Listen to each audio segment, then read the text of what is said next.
Greetings, magical souls.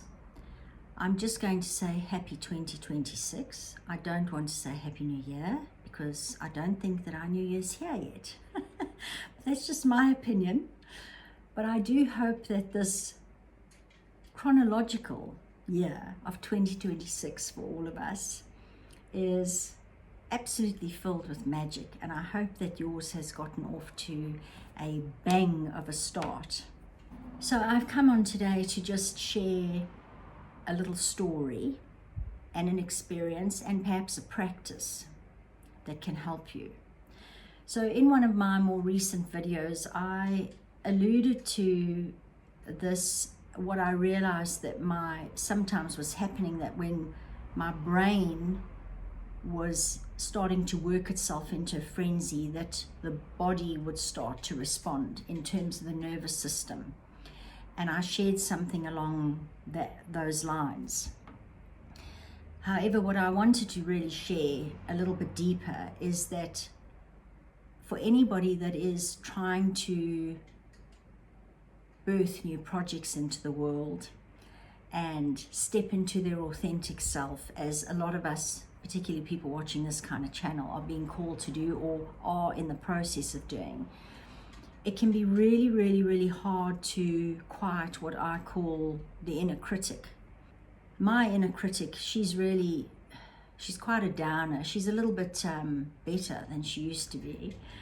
But that's really part of this video, because what I realized last year is that every month I had a sort of a contract period with Brainz magazine. As most of you know, I used to write articles for them. I was going to continue, but I've decided to take the next year off. But my last article that I wrote was one of what I feel was ended up being one of my most brilliant pieces. And because of this inner critic, I almost shelved this last article I did and try to bring in something new. And of course there's a deadline for these articles, and so there's all of this extra stress as well. But in the writing of the articles anyway, over the whole year, I started to realize how many times I would be writing something and just expressing something, and that there would be this voice that would come in and start going, oh, who's going to read that? And, oh, who are you to be talking about that? And why would anybody want to hear about that? And that's been done to death. And, all of these things. And I didn't have the luxury of shelving those things. It was like, shit, I've got to do this. I better get my shit together, and I just better write articles. And it really taught me a lot through that process. But it also got me thinking with this last article that I wrote, because the last one that I had to supply was in October last year. And it was shortly after this whole soul intervention that I had. And I noticed something, that after that sort of soul intervention, that the inner critic got particularly loud and particularly nasty. Let's just call it what it is, because it never seems to have anything bloody nice to say. And it occurred to me that as I was stepping more into my authenticity, that this voice in here was getting louder and hijacking the nervous system, which is why I shared that little comment about that in the other video. But further than that, I started to really think about how many awesome ideas get shelved in this world because of somebody's inner critic. And at the end of the day, the inner critic, the ego, whatever you want to call it, maybe it's part of it, maybe it's the same thing, it doesn't really matter. But that has just been trying to protect us. It's been trying to protect us from failure, from ridicule, from being different in a world that doesn't really reward different. The world that we live in seems to want everybody to be cookie cutter versions of everybody else. And so we can understand this. But now, at this critical and beautiful and magical time in the evolution of humanity, we're at this place where I feel like there are a lot of people being called to leave their jobs, step out of their old ways of doing things, think about writing that book that they've been thinking about for the past 30, 40 years. Whatever it is, there's so much of that. And so what I wanted to just come on here today to share is I've got a little practice that I was doing with it, and it sort of helped me to get over it. Now I don't really need to use it anymore, but I thought I wanted to share this in case it's helpful for anybody who really has something that they've had in their mind or an idea for, or if you like, some people I know, they've been writing lists of ideas of things they want to invent and bring into the world for like the past 40 years, and they never look at them because they go, I mean, I've actually asked some people about this and they go, well, why would the world need that? And I'm going, this might be the very thing that the world bloody needs right now. So that's why I'm sharing the idea. Maybe the old world didn't need it, but that world's gone, and we're all on the crazy train here, and the crazy train definitely needs what anybody watching this channel has got to offer. So the one thing is that you need to understand that what I really tried to do several times was to fire old, Doris, as I call her. And that's no offense to any of the Dorises out there, but that's just the name that I called her. And then I realized that I couldn't fire her because A, she's a part of me, and B, she's attached to my nervous system, and my nervous system I kind of need to navigate this world. But it's just really that negativity. So I thought, well, what can I do with Doris? Can I give her another job, or can I talk to her, or what can I do with her? And what I realized through that process is that I started to think of Doris as something other, and not in a like creepy way where we've got multiple personalities, although sometimes I think there are a few living in here, but more just to give me distance from her and perspective. And when that happens, it's almost like you step into that role of the soul or the looker or the watcher, and you become the being behind the computer. I've spoken about this before. If our bodies are the computer and the mind is the programs, we become the looker that's actually operating the computer and running the programs. And so by giving your inner critic a name was really helpful for me, because as soon as I would call her that, it would allow me to step more into that witnessing or observer or looking role and going, oh, that is not me. That is not the true me. And by gaining that perspective, immediately all of that nastiness really just evaporates, because it's not you. It's part of all your programs and that kind of thing. It's part of what has been there and has enabled one to survive until now, but it is no longer needed. And in my case, it was starting to do me a lot of harm. So that was the first thing. And then the other thing was that I would just pause and I would sit with what I had, and I would just almost go, okay, this is not real.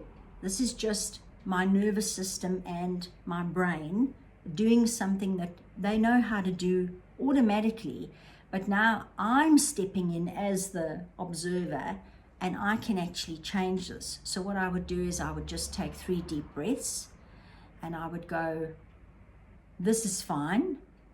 This is not really the truth of my work. This is just my system trying to keep me safe. And that again is it's a way of just reframing it. So you start to you just step out of, you immediately are allowed to step out of that feeling of where your nervous system is starting to get all like, how am I going to do this? And then the mind, and then they start feeding each other, because then the mind just starts spiraling as well. And then, of course, it's something that we all know how to do, but that's just to ground or to get a different scenery. So I would sometimes go outside, I'd go and make myself a cup of tea, but I would basically leave the work, leave whatever it was that I was doing, and I would go and I would get a new setting, a new scenery, a new something. So I would stop typing and I'd have a cup of tea, or I'd try and go outside. I would ground, I would connect to the earth, and I would just breathe, and I would just sort of bring myself back into this presence, you know, and just reconnect with that sort of looker part of myself, the bigger part of me that knows that everything is okay.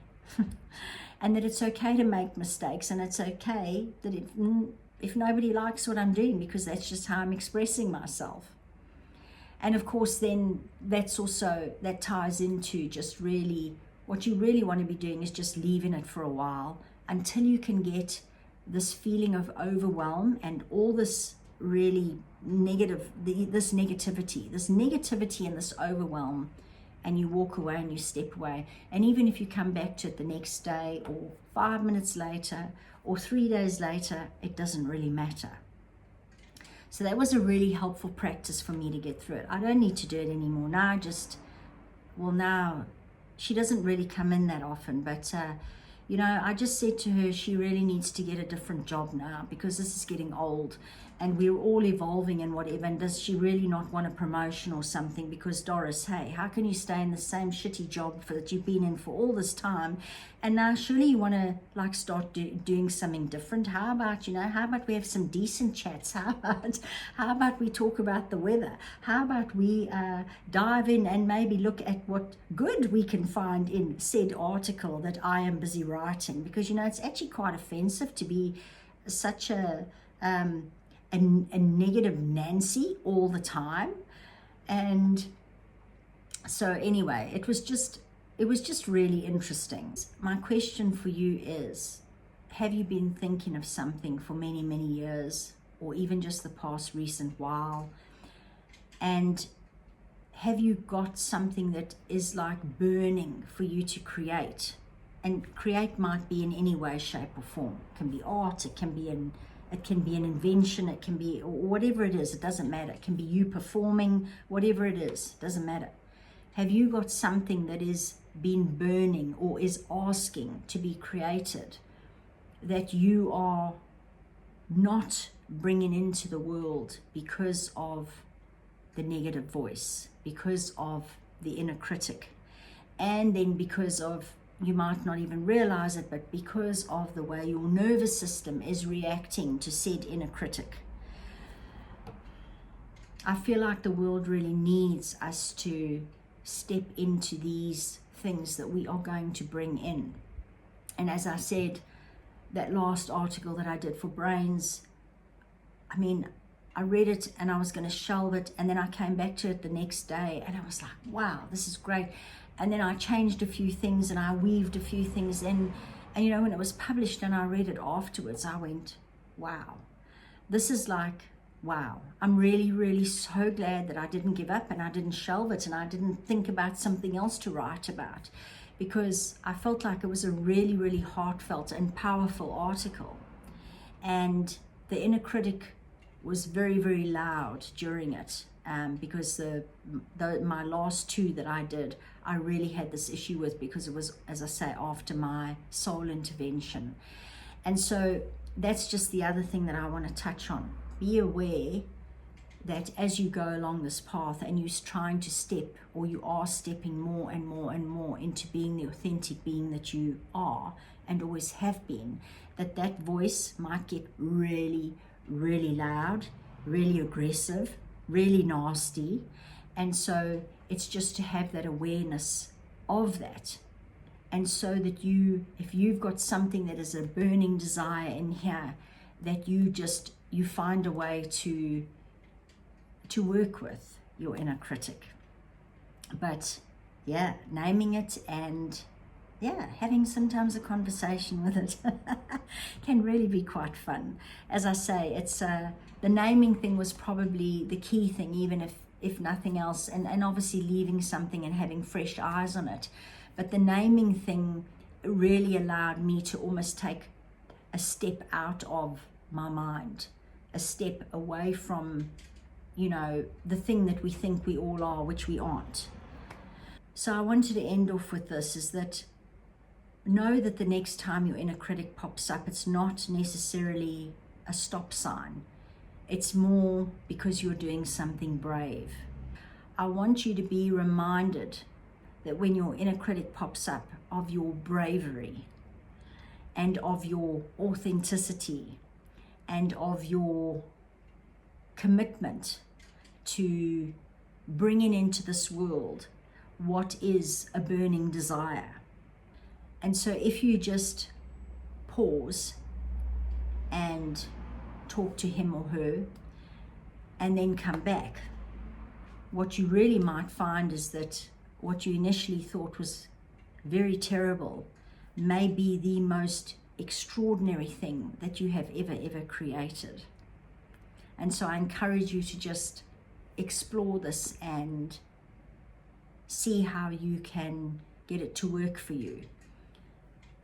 So I'm not going to ramble on anymore. I think I've said what I have to say. I hope that it's helpful.